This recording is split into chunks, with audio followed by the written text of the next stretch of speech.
नमस्कार, स्वागत है आपका इंडिया वॉइस पर। मैं हूं आपके साथ स्वीटी दीक्षित। बुलेटिन की शुरुआत करेंगे हम जानकारी के साथ। बता दें कि यूपी मंत्री सतीश शर्मा विवादों के घेरे में है। शिव पूजन के दौरान शिवलिंग के पास उन्होंने हाथ धोया है।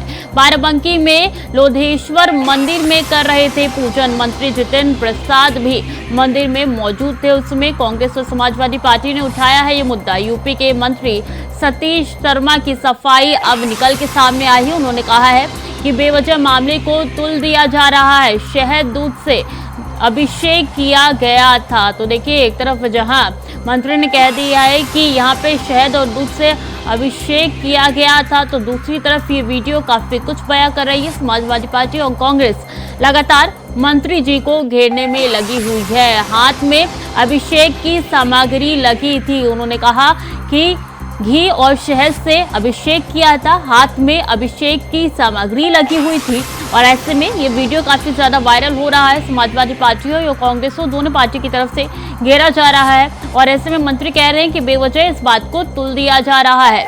शहद दूध से अभिषेक किया था और हाथ में सामग्री लगी थी।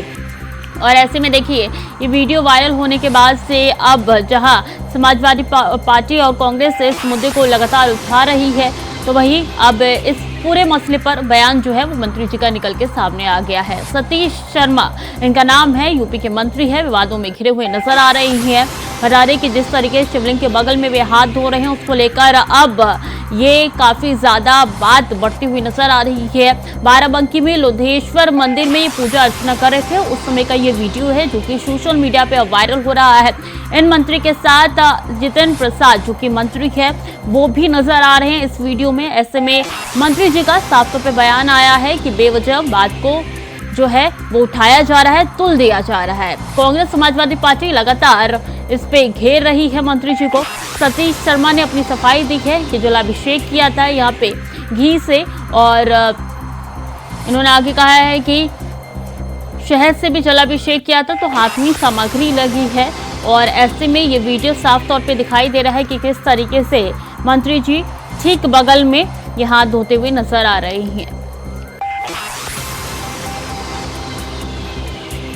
तो शिव पूजन के बाद शिवलिंग के पास ठीक हाथ धोया है, जिसके बाद से विवादों के घेरे में मंत्री जी नजर आ रहे हैं। इसी खबर पर ज्यादा जानकारी के साथ शुभम पांडे हमारे साथ जुड़ चुके हैं। शुभम, ये वीडियो काफी कुछ बयां कर रहा है, क्या है सच्चाई? जी हाँ, बिल्कुल। आपको बता दें, यूपी सरकार के मंत्री सतीश शर्मा जो है लोधेश्वर शिवलिंग मंदिर पर पूजा अर्चना करने पहुंचे थे। वहां पर वो पूजा अर्चना करने के बाद जो है साफ वीडियो में देख सकते हैं कि किस तरीके से और वहां पर शिवलिंग पर ही हाथ धोते हुए देखे गए हैं। उसी के बाद अगर हम बात करते हैं समाजवादी पार्टी की, तो समाजवादी पार्टी के जो प्रवक्ता है सुशील सिंह साजन, उनकी तरफ से साफ तौर से उनके ऊपर तंज कसा गया है और सरकार को एक तरीके से घेरे में लेने की कोशिश की गई है। और साफ कहा गया है सुशील सिंह साजन की तरफ से कि मंत्री जी अगर जो है अगर बीजेपी की बजाय अगर किसी और पार्टी से होते तो शायद उनको अब तक जो है सरकार निष्कासित कर चुकी होती और निकाल चुकी होती। लेकिन जिस तरीके से कहा जा सकता है कि एक वीडियो वायरल हो रहा है, उसको लेकर के लगातार विपक्ष कहीं ना कहीं अब बीजेपी को घेरने की पूरी तरीके से कोशिश करेगा, पूरी तरीके से जो कवायद है वो करेगा।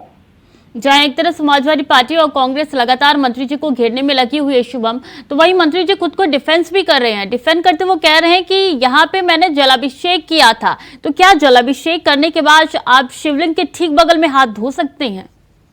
ये बिल्कुल, जिस तरीके से अगर हम बात करते हैं कि जो मंत्री हैं वो लोधेश्वर शिवलिंग पर पहुंचे थे, वहां पर उन्हें पूजा अर्चना की विधि विधान से उनके साथ कई लोग मौजूद थे। उसके साथ साफ तरीके से तस्वीरें भी देखा जा सकता है कि वो शिवलिंग के पास में की जो है किस तरीके से जो लोटे से पानी लेकर के और आपका हाथ धुल रहे हैं, उसका साफ देखा जा सकता है। इसी को लेकर के जो समाजवादी पार्टी है वो लगातार इस वीडियो को ट्वीट भी कर रहा है, लगातार बीजेपी को एक तरीके से घेरने की कोशिश कर रहा है। लगातार देख सकते हैं कि यूपी सरकार के जो भी मंत्री हैं उनकी जो कमियां आती हैं उनको लेकर के विपक्ष लगातार जो है हमलावर होता है। विपक्ष कहीं ना कहीं पूरी तरीके से घेरने की कोशिश जरूर करता है। वहीं अगर मुख्यमंत्री की बात करते हैं, मुख्यमंत्री योगी आदित्यनाथ को भी कहीं ना कहीं इस वीडियो की चुप्पी को लेकर के विपक्ष ने घेरने की कोशिश की है कि आखिरकार जो मुख्यमंत्री मुख्यमंत्री है उनकी जो है चुप्पी की जो है टूटने का जो है बिल्कुल शुभम, सवाल तो उठना लाजमी है कि एक तरफ जहां अगर यही वीडियो विपक्ष के किसी भी पार्टी की तरफ से होता तो कई सवाल खड़े होते, लेकिन अपने ही सत्ता पक्ष के मंत्री ने ऐसा कारनामा कर दिया है तो आखिरकार मुख्यमंत्री चुप्पी क्यों साधे हुए? सिर्फ मुख्यमंत्री नहीं, बीजेपी की कोई भी मंत्री या कार्यकर्ता की चुप्पी क्यों निकल के सामने आ रही है?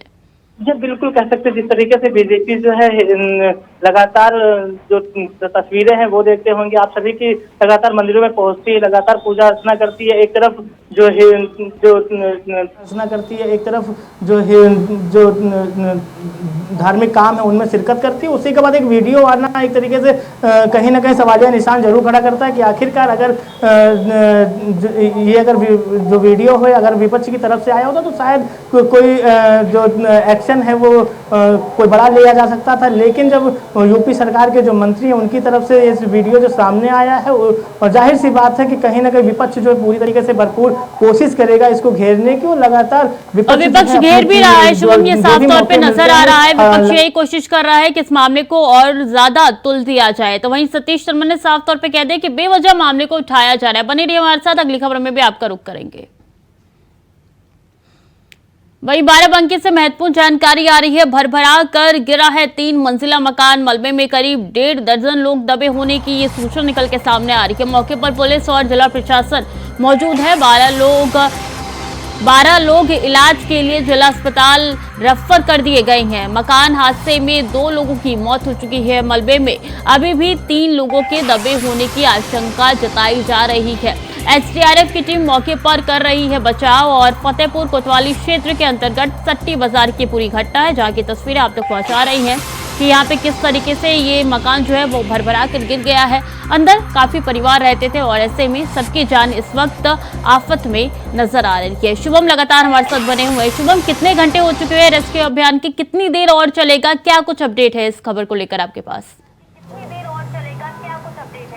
जी बिल्कुल, आपको बता दें कि बाराबंकी में 3 मंजिला इमारत गिरने से 2 लोगों की मौत हुई है, 12 लोग घायल हैं। लगातार कह सकते हैं जो रेस्क्यू टीम है लगातार काम कर रही है, देर रात से जो काम है वो चल रहा है। लगातार कई टीमें वहां पर मौजूद हैं और मुख्यमंत्री योगी आदित्यनाथ की तरफ से इस घटना पर संज्ञान लिया गया है। अधिकारियों को निर्देशित किया गया है कि जो भी लोग घायल हैं, जो लोग भी मलबे से निकाले जा रहे हैं रेस्क्यू करके, उन सभी को समुचित जो इलाज है वो पहुँचाया जाए, सभी को समुचित जो व्यवस्था है वो कराई जाए। साफ कहा जा सकता है जिस तरीके से ये घटना हुई है, एक तरीके से कहा जा सकता है लगातार जो है कई लगभग 3 से 4 घंटे बीत चुके हैं। लगातार रेस्क्यू टीम जो है अपना काम कर रही है। वो अभी भी 1 दर्जन से ज्यादा लोग जो है निकाले जा चुके हैं और साफ कहा जा सकता है अभी भी 3 से 4 लोगों की वहां पर फंसे होने की आशंका जो है जताई जा रही है। इसको लेकर के लगातार जो एसडीआरएफ की टीम है वो लगातार रेस्क्यू ऑपरेशन कर रही है। लगातार कह सकते हैं कि टीम जो है अपना काम कर रही है।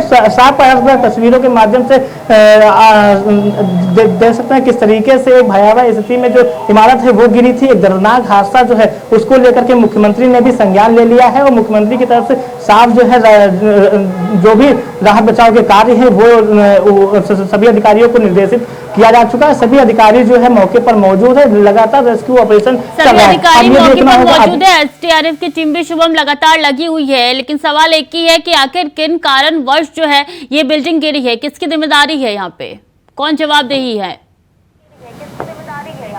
जी बिल्कुल जी हाँ बिल्कुल, आपको बता दें जिस तरीके से कहा जा सकता है कि जो इमारत गिरी है उसको लेकर के लगातार जो टीम है वो अभी तो फिलहाल रेस्क्यू ऑपरेशन कर रही है। रेस्क्यू ऑपरेशन के बाद जो है आसपास के लोगों से जानकारी मिली है कि इमारत जो है काफ़ी मजबूत थी, लेकिन किस कारण से गिरी है, कैसे क्या गिरी, ये सभी चीज़ें जो है जब पूरा रेस्क्यू ऑपरेशन हो जाएगा सभी को सुरक्षित निकाल लिया जाएगा और उसके बाद जो चीज़ें हैं वो क्लियर हो पाएंगी आखिरकार ये इमारत किस तरीके से गिरी है। लेकिन अगर आसपास के लोगों की माने तो उनका साफ तौर से कहना है कि पूरी इमारत जो है पूरी मजबूती से बनी हुई थी, पूरी इमारत बहुत अच्छी थी। साफ कहा लगता है कि एकदम से इमारत गिर जाना और उसमें 2 लोगों की मौत हो जाना, 12 से 14 लोग घायल होना और एक दर्दनाक हादसा जो है बाराबंकी से सामने है। इसको लेकर के लगातार अधिकारी जो है तत्पर हैं, लगातार अधिकारी जो है पूरी तरीके से रेस्क्यू की जो टीम है लगातार जो है काम कर रही है। यहाँ पे एसडीआरएफ की टीम भी लगी हुई है, तस्वीरें लगातार हम तक पहुंच रही है और हम दर्शकों तक ये तस्वीरें भी पहुंचा रहे हैं। लेकिन शुभम, यहाँ पे जो मकान मालिक है, क्या उसके खिलाफ कोई कार्रवाई हुई है, एफआईआर दर्ज हुई है क्या उनके विरोध में? नहीं, अभी साफ कर सकते हैं जिस तरीके से एक हादसा हुआ था उसको लेकर के अभी तो फिलहाल जो है जो रेस्क्यू टीम है, जो अधिकारी हैं, सभी को सुरक्षित निकाल करके जिला अस्पताल में रेफर करके उनको समुचित इलाज दिलाया जा रहा है। उसके बाद जांच होगी, जांच में चीजें सामने आएंगी कि आखिरकार जो इमारत है वो किसके नाम पर थी और कौन इसका मालिक था और कौन ये इमारत किस तरीके से गिरी है। ये सभी चीजें जो है जांच में क्लियर हो पाएंगी। लेकिन अभी जो प्राथमिकता अधिकारी दे रहे हैं वो सबसे पहली प्राथमिकता यही है कि जो लोग मलबे में फंसे हुए, जो लोग उसमें दबे हुए, उन सभी को सुरक्षित जो है निकाल लिया जाए, सभी को समुचित इलाज पहुंचाया जाए। जी बिल्कुल, मामला काफी संगीन है, काफी परिवार की जान यहाँ पे संकट में नजर आ रही है। नजर बनाए रखिए आप इस हादसे पर, हम पल पल की अपडेट आपसे लेते रहेंगे। तब तक के लिए बहुत बहुत धन्यवाद। और G20 समिट को लेकर जारी हुई है एडवाइजरी। सुरक्षा को देखते हुए दिल्ली के कई मेट्रो स्टेशन बंद रहेंगे। आवागमन के लिए दिल्ली पुलिस ने जारी किया है ये आदेश। 8 से 10 सितंबर को मोती बाग, बीकाजी कामा प्लेस बंद रहेगा। मुनीरका, आरके पुरम, IIT मेट्रो स्टेशन भी बंद रहेगी। सदर बाजार, कनॉटमेंट मेट्रो स्टेशन भी बंद रहेगा। सेंसिटिव जगह में Dhaula Kuan, Khan market, Janpath, supreme court, Bhikaji, Cama place metro station भी सेंसिटिव जगह। एयरपोर्ट की तरफ जाने वाले यात्रियों को भी दी गई है सलाह। यात्रियों को मेट्रो का इस्तेमाल करने की सलाह दी गई है। तो अहम जानकारी आप तक पहुंचा रहे हैं, जहां G20 की तैयारी में अब दिल्ली नजर आ रही है और ऐसे में दिल्ली के कई ऐसे मेट्रो स्टेशन है जो बंद रहेंगे। सिर्फ आप वहां से आवागमन कर सकते हैं, लेकिन एंट्री और एग्जिट नहीं हो सकती है। ये मेट्रो स्टेशन बंद रहेंगे क्योंकि 8 और 10 को काफी महत्वपूर्ण दिन है, G20 समिट होने वाला है और सुरक्षा के लिहाज से ये एडवाइजरी जारी की गई है और कहा गया है कि ये मेट्रो स्टेशन बंद रहेंगे। इसी के साथ ये भी कहा गया है कि अब ज़्यादा से ज़्यादा मेट्रो का उपयोग कीजिए क्योंकि रास्ते काफ़ी ज़्यादा यहाँ पे बंद है और ट्रैफिक भी आपको मिल सकता है। तो कई मेट्रो स्टेशन है जो बंद रहेंगे। सुप्रीम कोर्ट का भी नाम इसमें शामिल है। कामाप्लेक्स मेट्रो स्टेशन भी इसमें शामिल है। एयरपोर्ट की तरफ जाने वाले यात्री को भी सलाह दी गई है। और नालंदा में भाजपा नेता RCP सिंह के करीबी के ऊपर गोलीबारी की गई है। मामला सिलाव के धरहरा गांव का है, जहां प्रगति कुमार उर्फ पिंटू को गोली मारी गई है। बताया जा रहा है कि पिंटू RCP सिंह के कार्यक्रम में शामिल होने के बाद वापस लौट रहे थे। अस्थवा के मुस्तफुर में RPC सिंह का कार्यक्रम था। इसी दौरान घात लगाकर बैठे अपराधियों ने पिंटू को गोली मार दी। पिंटू जख्मी है और उसका अस्पताल में इलाज चल रहा है। पूर्व केंद्रीय मंत्री के रिश्तेदार पर गोलीबारी की यह घटना निकल के सामने आई है। गोली मारी गई है, वो मेरा करीबी रिश्तेदार है, मेरा ननिहाल धरहरा है और रिश्ते में मेरा वो पोता लगेगा और हमेशा आता जाता रहता है। वो सरकारी सेवा में है। आज भी आया था, छुट्टी थी तो आया था और यहाँ से वो मिल करके गया है। अब मिलने के बाद देखिए किस प्रकार से उस पर कातिलाना हमला किया गया, गोली मारी गई है और ये बताया गया है कि साहब वो जो है उनका साथ छोड़ो और नहीं तो तुमको हम गोली मार देंगे। किनका साथ छोड़ो? हमारा। तो हमारा रिश्ता है, कैसे हमारा साथ छोड़ेगा? और जिसका नाम वो लड़का ले रहा है, आप लोग पता कर लीजिएगा वो किस पार्टी में है। वो JDU में है। तो देखिए नीतीश बाबू के पास अब क्या बच गया है। देखिए इधर मेरा रोज कार्यक्रम चला, आप देख रहे हैं पूरे विधानसभा, 7 विधानसभा का कार्यक्रम हुआ। आज अंतिम स्थामा का था। अब ये लोग इतने जो हैं बौखला चुके हैं कि राजनीतिक रूप से तो लड़ने की नीतीश कुमार की हिम्मत रही नहीं। अब क्या है, मेरे रिश्तेदारों को गोली मार रहे हैं, रिश्तेदारों को कह रहे हैं कि भाई अब आज से किसी को बर्बाद करेंगे। अरे मुझे क्या बर्बाद करना। लेकिन जिस प्रकार आप बिहार में बिल्कुल गुंडा राज कर दिए हैं, बताइए साहब, कोई अगर हमारा रिश्तेदार है मेरे पास आता है, JDU को लोग उसको गोली मार देगा। इस क्या चाहते हैं नीतीश बाबू? और एक राष्ट्र एक चुनाव पर बोलते हुए राजस्थान के सीएम अशोक गहलोत ने कहा कि ये इतना बड़ा फैसला है, उन्हें सभी विपक्षी दलों के साथ इस पर चर्चा करनी चाहिए थी। अगर चर्चा के बाद एक साथ निर्णय लिया गया होता तो लोगों को विश्वास होता कि वो देश के हित में कुछ कर रहे होंगे, लेकिन अब लोगों को उनके इरादों पर संदेह है, लोग चिंतित है। अब कल जो उन्होंने कहा है एक राष्ट्र एक चुनाव, पहले 3 बार इलेक्शन कमीशन ऑफ इंडिया ने, लॉ कमीशन ने और साथ में पार्लियामेंट्री कमेटी ने कई बार रिकमेंडेशन दी है, सुझाव दिए हैं। इतना बड़ा फैसला है, आप विपक्षी पार्टियों के साथ लेते बात करते, हो सकता है कि सब मिलकर अगर फैसला करते फिर आप कमेटी बनाते तो विश्वास होता लोगों को देश हित में कुछ करने जा रहे हैं। अब आप पे शक हो रहा है, आपकी नीयत पे शक हो रहा है, आप लोकतंत्र को किस तरह कायम करना चाहोगे या नहीं करना चाहोगे, आपकी नीति क्या है, नीति क्या है, आप स्पष्ट नहीं कर रहे हो। लोग चिंतित है कि देश को किस तरह ले आ रहे हो, आप किस तरह ले आएंगे कोई नहीं जानता है, इतने तो डरे हुए। भागलपुर जिले के गोपालपुर विधानसभा के जदयू विधायक गोपाल मंडल ने एक बार फिर विवादित बयान दिया है। इस बार गोपाल मंडल ने निशाने पर राजद सुप्रीमो लालू प्रसाद यादव को लिया है। सूबे में जदयू और राजद एक साथ सरकार में है। इंडिया गठबंधन को जहां मजबूत करने में विपक्षी दलें लगी हुई है, उसी दौरान जदयू विधायक गोपाल मंडल ने लालू यादव पर आपत्तिजनक टिप्पणी करके भाजपा को बयानबाजी का मौका दे दिया है। पूरे हिंदुस्तान के लोग को नीतीश कुमार ने संगठित किया, उन्होंने मेहनत किए, देश भर के जितने भी क्षेत्रीय पार्टी थे सबको बुलाए कि भाई भारतीय जनता पार्टी के विरोध में, मोदी के विरोध में हमको काम करना है। किसी के कहने से कोई प्रधानमंत्री नहीं बन जाएगा, चुप रहो, किसी के कहने से कोई प्रधानमंत्री बन जाएगा। हम तो एक ही बात कहेंगे, लालू जी बेकबड़ों के मसीहा है, हम लोग कोई पुराने लीडर रह चुके हैं, हंसाने का काम करते हैं, बुलाने का काम करते हैं। तो उन्होंने बोला कि ये राहुल जी को प्रोजेक्ट, आप लोग कहते हैं राहुल जी को, तो ये नहीं कहते राहुल जी उस योग्य नहीं है, उनके कुल खानदान प्रधानमंत्री बनते आए हैं, सही बात है, लेकिन सिर्फ हमारे लालू जी के कहने से नहीं हो जाएगा। उनका किडनी प्लांट हुआ है, ये हुआ है, थोड़ा उनका दिमाग सठिया गया है। कहा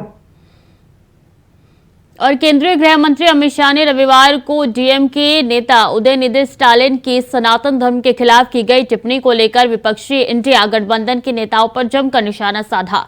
शाह ने उन पर वोट बैंक और तुष्टीकरण की सियासत करने के लिए सनातन धर्म का अपमान करने का आरोप लगाया। शाह ने सूबे के मुख्यमंत्री अशोक गहलोत पर एक बार फिर लाल डायरी का जिक्र कर तीखा हमला बोला। इस पावन धरा पर भारतीय जनता पार्टी की परिवर्तन संकल्प यात्रा की शुरुआत होने जा रही। डूंगरपुर की धरती हमेशा से देशभक्तों की भूमि रही है।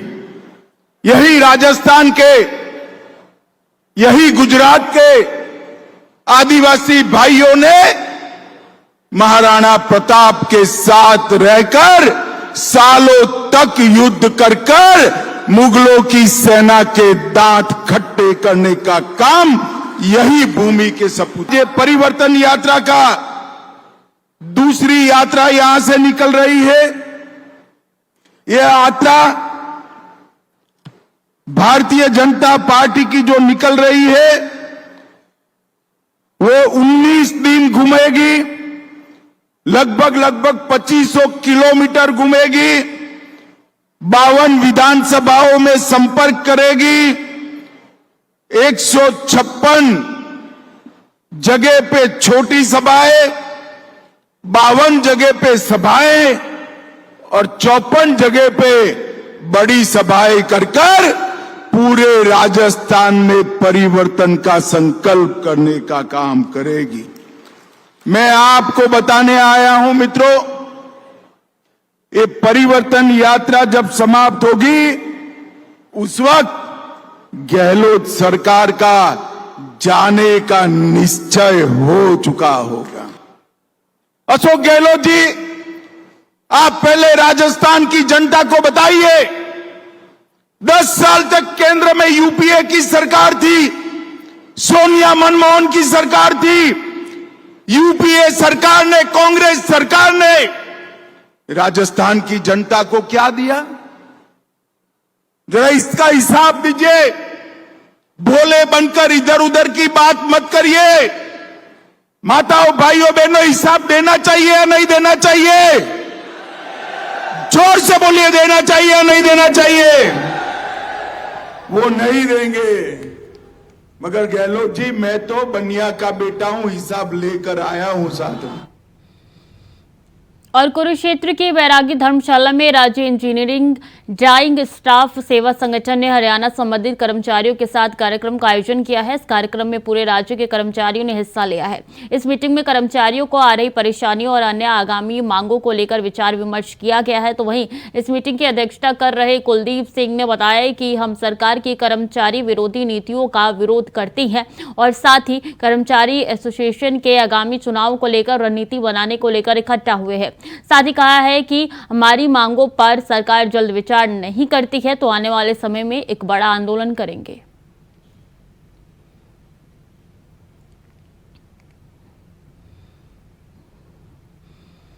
श्रीगंगानगर के सीमावर्ती गांव खंखा से शुरू हुई बाइक रैली बीकानेर पहुंची। रैली लगभग 15 से 16 घंटे तक 1000 किलोमीटर की यात्रा पूरा किया है, जिसके बाद ही बीकानेर पहुंचने पर इन चारों बाइकर्स का जोरदार स्वागत किया गया।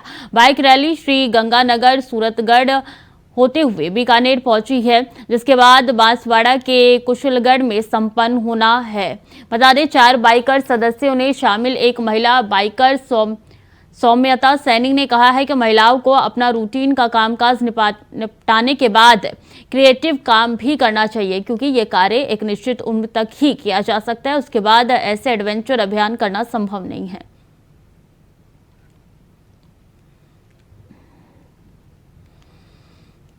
तमिलनाडु सरकार के मंत्री उदयनिधि स्टालिन ने सनातन धर्म के तुलना डेंगू मलेरिया से की है। तो वहीं कांग्रेस नेता आचार्य प्रमोद कृष्णम ने इस भड़काऊ बयान पर निशाना साधते हुए कहा है कि सनातनियों की आस्था पर कुठारघात करते हुए मंत्री उदयनिधि स्टालिन के खिलाफ सख्त कार्रवाई हो। बता दें कि कांग्रेस नेता ने ट्वीट करके केंद्र सरकार से कार्रवाई की मांग की है।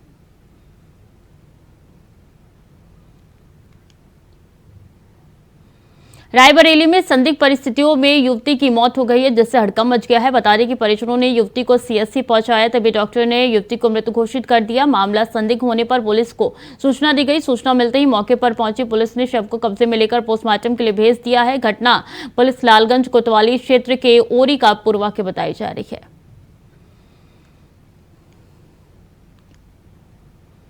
खबर आगरा से है, जहां 50,000 के इनामी बदमाश की पुलिस से मुठभेड़ हो गई। बता दें कि बदमाश ने पुलिस को ताबड़तोड़ फायरिंग की है।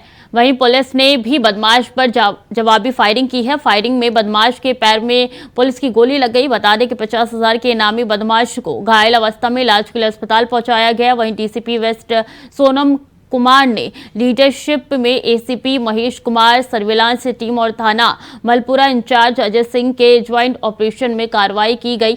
मामला मलपुरा थाना क्षेत्र के रोहता नगर के पास का बताया जा रहा है।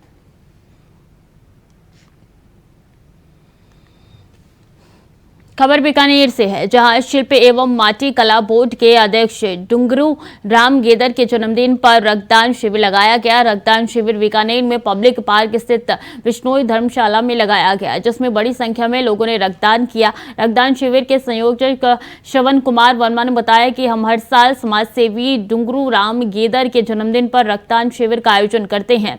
आज यह शिविर राजस्थान के लगभग सभी जिलों और पंजाब के कुछ स्थानों पर आयोजित किया जाता है।